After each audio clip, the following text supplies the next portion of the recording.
Hello there, calculus class. We're going to continue in section 4.5 today.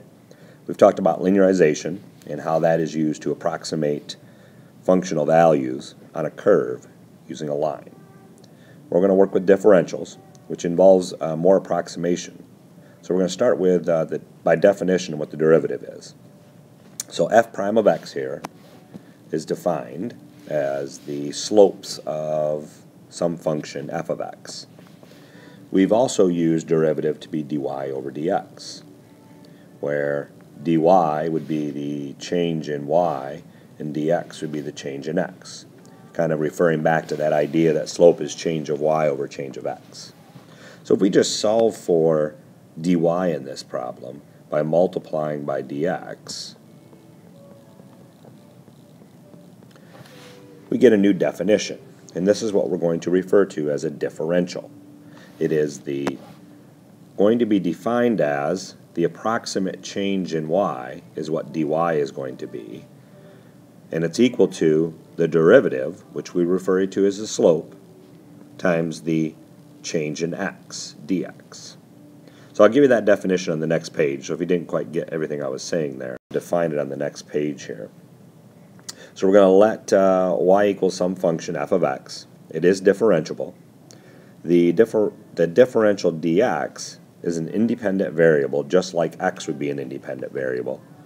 And then the differential dy here is going to be defined as dy equals f prime of x dx, where dy is going to be the approximate change in y. I want you to think about dy being the actual change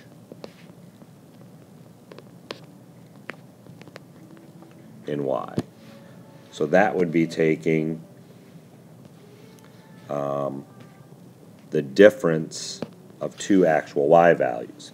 So that should look familiar. That's how we found slope originally, as we subtracted two y values. So we're going to use dy to then approximate that approximate change or approximate the actual change, excuse me. So we're going to find the differential dy and evaluate dy for the given x and dx. So what we're saying here in this problem is given this equation, if we take a given x value, we can calculate what y equals by putting into that equation. Well, if we change x, what we want to know is how is that affecting y? Now we could actually calculate what 1.01 would equal in here for x, and then subtract those two y values. That would be the y2 minus y1, but we're going to use approximation to do this. So the first thing we have to do is find the derivative, which is 5x to the fourth plus 2. And then we're going to substitute in our given information. So putting 1 in for x here just gets us 5. We're going to add 2 and then multiply by dx, which is 0.01. What we come up with is 0.07. So the values here for this, if we were to actually calculate what f of 1 equaled and subtract f of 1.01, which was that change, we could actually calculate what we're going to get for the actual change. I'm going to switch these two values because we would do y2 minus y1, not y. So I'm just going to get rid of that. Come on. Alright, we would do this f of 1.01 minus f of 1. If we do it the other way around, I calculate it out and it's actually a negative value. So f of 1.01 is approximately 3.07101, and it does keep going. It's an irrational number, so we're going to write it out this way, minus f of 1, which is just 3. So if we subtract these, we get 0.07101, which is very close to the approximate. So we approximated the change in y to be 0.07, and the actual change was 0.07101. So this just shows you how close it really is. As long as the change in x is small, the change in y will also be small change from the actual. So we can use differentials to estimate the change, the approximate change in the value of f when x changes from a to a plus delta x. And that's what I just showed you was this process. Then we can say that df is going to be the change in that functional value, it's just different notation. Instead of dy, we're using df, is the derivative times dx. So rather than calculate the actual using these x values, we're going to use the approximate. This is what it looks like, and the reason why it works. If we have this curve here, here's the tangent line, which we've drawn numerous times, and that slope there is going to be defined as f prime of x. And what we're doing here is if we move our x value over to a plus dx, rather than calculate this value up here, which is on the y value, or on the equation, we're going to approximate it using our linear equation here, and we're going to use that y value, which would be located over here somewhere. So that's the small change, and what it represents is this change in the y value with respects to the line is pretty close to the change, the actual change out here.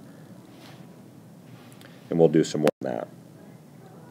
Here's an application to the problem. It says the radius of a circle increases from 5 to 5.1. We're going to use dA, which is the derivative, using the derivative to approximate the area's change and how it increases. So we're going to have to find the derivative of pi r squared. So we get 2 pi r dr. We can see that our area is changing from 5 to 5.1, so your dr is 0.1. We put 5, that would be the starting point for the radius, in for r, and we end up with 2 pi 5 times 0.1. And that works out to be a change of pi square meters. So if the radius increases by 1/10, the area will change by approximately 3.14.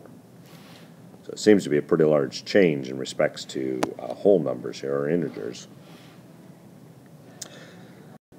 We're going to do one more here.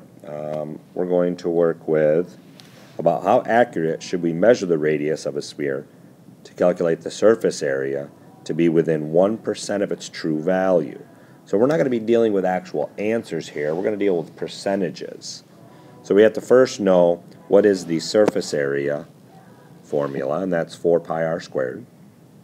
So what we're saying here is we want the actual change in the surface area to be no more than 1% of the surface area. And this is a great application problem.